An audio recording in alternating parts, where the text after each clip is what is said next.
হাসিনার পতনের পর হিন্দুদের ওপর হামলার ৯৮% রাজনৈতিক এবং ১.৫৯% সাম্প্রদায়িক। ছাত্র জনতার গণঅভ্যুত্থানে স্বৈরাচার শেখ হাসিনা সরকারের পতনের পর দেশের বিভিন্ন প্রান্তে হিন্দু সম্প্রদায়ের নাগরিকদের বাড়িঘরে হামলার অভিযোগ ওঠে।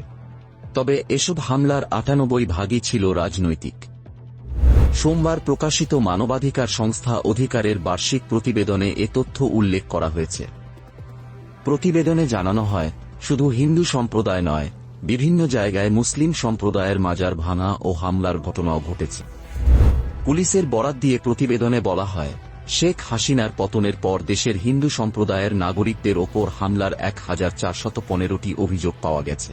এর মধ্যে ৯৮.৪% রাজনৈতিক, ১.৫৯% ঘটেছে সাম্প্রদায়িক কারণে।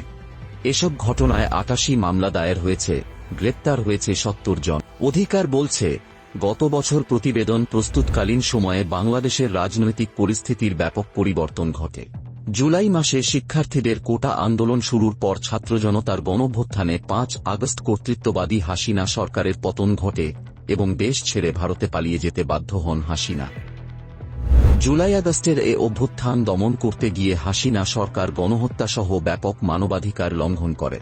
আইন প্রয়োগকারী সংস্থার শস্য ও ক্ষমতাসীন দলের নেতাকর্মীরা এ সময় আন্দোলনরত ছাত্র জনতার ওপর নির্বিচারে গুলি ছোড়ে।